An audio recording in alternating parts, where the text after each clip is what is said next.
John Ashworth, the Fitness Nomad, back again. Allie is chomping at the bit here. It is Monday morning. The weather has been really bad all weekend. Icy, sleet, all kinds of stuff. And this morning the dog park is just not feasible. So she is raring to go. And I thought what we'd do is we'd come to the studio. We're going to work Allie out. I'm going to work out. You're going to get a workout at the same time. And we're going to have a whole lot of fun while we do it. Here we go. Event number one is belly ball, as I've come to understand it. I played this virtual coaching workout a couple of weeks ago where Allie and I were running around. I was juggling. We're running back and forth here in the studio, getting the heart rate up, my heart rate and Allie's. And I found out from a colleague that it's known as belly ball. You're trying to move the ball through the dog's legs. Now, of course, if you don't have a dog, any type of cardio will do here. But if you do have a dog, this is a great way to get out and have a good time while you get your heart rate up, get warmed up, and get ready for the strength work and then the flexibility work that's coming next.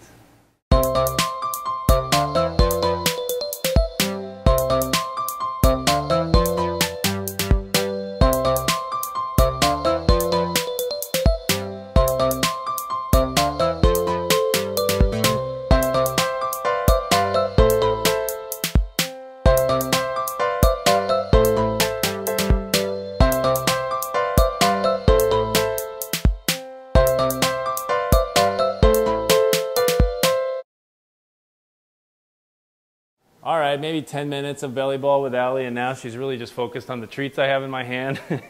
I think she's feeling a little lame with the weather too, a little slow, a little damped down. That's kind of how I feel too. So that this workout is going to reflect that. There is a concept I want to put forth. I'm going to start trying to do that, put at least one concept forth a week, an important strength training concept.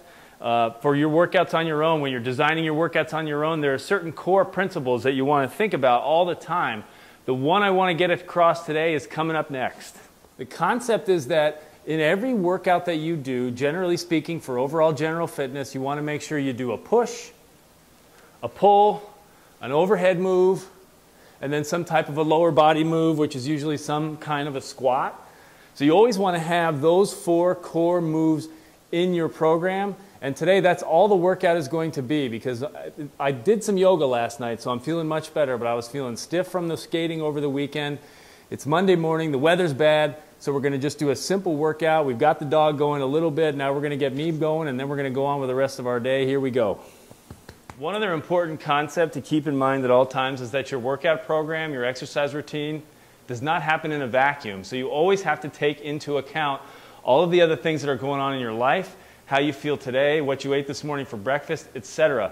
It seems like in this first series of 8 or 9 workouts that I'm always saying, you know, I'm a little stiff, I'm a little sore, because I'm always doing stuff, and the chance that you're going to catch me in my one peak workout of the week, which is really what it amounts to right now to protect my back, you know, it's probably about 50-50, and we haven't caught it yet, so it's probably less than 50-50.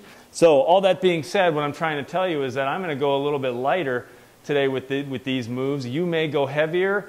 And the other thing that factors in there is beginning, intermediate, or advanced level. Where are you? What's possible today? So your back is firmly against the backrest, and this is the overhead press I was talking about. Now, with my palms facing each other, that protects my shoulders. And so early on in a training program for clients, I always have them palms facing each other, protects the shoulder. The other key thing with an overhead move like this is not letting the shoulders shrug up as you press. If you can't do that, you've got to go lighter. And sometimes, in fact, when somebody's new, we do this without any weight because it takes a certain amount of stability in the upper back, using the lower traps to pull down on the scapula to stabilize the shoulders and the upper back for a move like the overhead press. Now I'm just going to crank out about 10 more.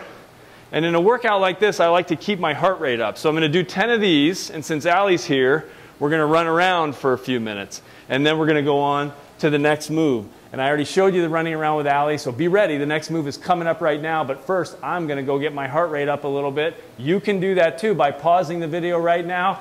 Anything will do. A little marching, a little high skipping, even the old school jumping jacks. You know, my daughter just told me the other day, Dad, I love jumping jacks. Jumping jacks are a fantastic move for your bones, for your cardiovascular health, for your overall fitness. Jumping jacks, J-jacks. So actually here, I'm just going to throw in the jumping jacks. I'm just going to do 20. 1, 3, 4, 5, 6, 7, 8, 9, 10. Now I'm going to talk and see if I can guesstimate the rest of the count. The thing that jumping jacks for me or anyone else with back trouble, you got to be careful. This is a high impact move. Boom, boom, which is why it's so good for your bones, but you really have to be careful you don't aggravate your back. 20 is just enough, and you can see I'm pretty short. I'm not going way wide, and I'm not going super high, because my back's feeling good this morning. I took care of it last night with a little yoga, and now I want to feel good the rest of the day, and I may or may not make it to the pool, so I've got to be careful. Heart rate's up, moving on to the next move. Next move is actually, I'm going to throw in another shoulder move. These happen to be the same dumbbells I just used for the overhead press, so it's pretty heavy for a lateral raise. So I'm just going to do about 5 or 6 of these. Nice and slow. Again, shoulders down, elbows slightly bent, hands coming up to the top of the shoulders, and I think that's 5, and one more feels like just about enough. I'm going to set the dumbbells down here. Now for my push today, I was thinking dumbbell chest press, which is in the exercise database in the Fitness Nomad Wisdom Center. There is a page in there in the Wisdom Center, which is the full exercise database I'm building over time. Dumbbell chest press is in there. That'd be another option. And you can go looking for other options. For now, I'm just going to crank out 10 push-ups, because these push-ups are on my accountable 3 list. And that way, I'm checking off 2 things at once. The fact that I did my strength training and my push-ups. I guess I'm going to throw more than one concept at you at a time. So here's the moral of that story. I'm going to throw concepts into these videos that are important for you understanding how to develop your own strength and conditioning programs. There will probably never be a substitute for you working with an expert and a coach on designing programs individualized to you, or in following programs like the ones I'm putting together for you here.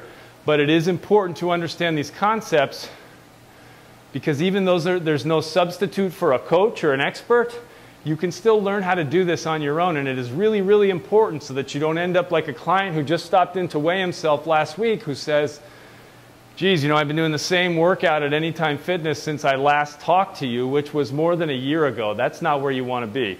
The next move, in the spirit of keeping it simple routines that you can do with minimal equipment. This is a 15-pound dumbbell, and I'm just letting it hang there. You don't want to let your shoulder come out of its socket. Keep that shoulder back neutral. You don't want to be here. You don't want to be anywhere else but neutral. This is often a very difficult position for people to get their back into early on because of flexibility and strength, so keep that in mind.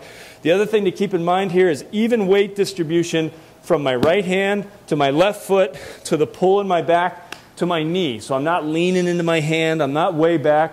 All the weight is evenly distributed, and what that does is it forces me to scoop that belly, draw that transverse abdominis in so my back is protected and I'm getting that abdominal and core work along the way. Next move coming up. Do about 15 to 20 on each arm of that dumbbell row.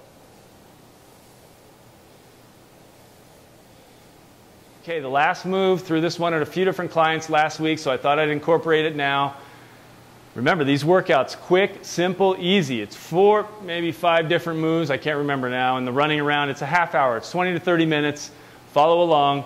The last move is a wide stance squat. Now, because of my back and the challenges I have with my back, squatting on an ongoing basis is something that I have to be very careful with. So today, I'm going very light, 15 pounds, and with the wide stance squat, I'm just going to hold both the hex part of the dumbbell on both sides.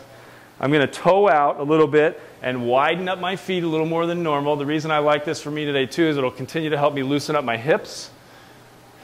Knees over the ankles, down and up. Drawing that belly button in. I'm just going to reinforce that. That belly button's got to go straight, back up and in, scoop it, hold it to protect the back. The other thing I'm going to do here is real slow, and then a little bit of a pause at the bottom, and then up. So literally 5 to 7 of these on a day like today is enough, especially when you're going slow. Remember, when you slow things down like this is a high intensity strength training technique.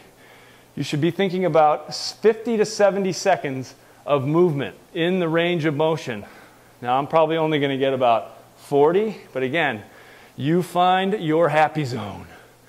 You can hear my heart rate's up. I'm moving, I'm shaking, I'm jiving.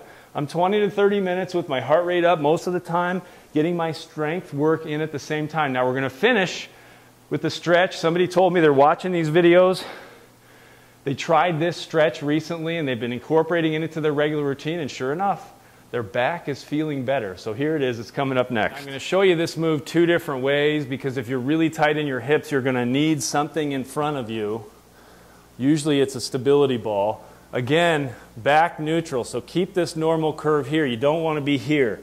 If you're here, you need to bend your knees until you can get into that stance. Now I'm a pretty flexible guy for the most part, so I can get a pretty good stance here, and then I'm just rolling this way. And there's a very subtle thing you can do when you roll to each side. You still scoop in your belly. That same transverse abdominis engagement, scooping that belly, rolling back and forth. When you roll to this side, try and separate your smallest toe from the ring toe. I know that's kind of a weird concept, but I worked with a yoga instructor on this concept for a year and still had trouble. My calves are incredibly tight from all the years of playing soccer. When you can get that little toe to move, and I can get it to move just a little bit, that opens up your calf and your lower leg in a new and exciting way. All right, so that's method number 1. With the ball or something in front of you, you can put a little bit of your weight on this, because if you're just here, as soon as you bend over, the force that's acting on your back is exponentially increased. So if you're tight already, you want to put something out in front of you.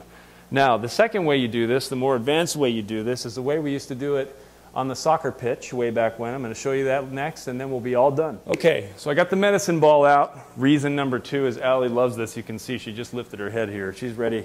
She loves the medicine balls. If you're looking for a business idea out there right now, take a medicine ball. This is a weighted ball, so it moves around a little bit slower. It's harder to move. It doesn't bang into stuff inside.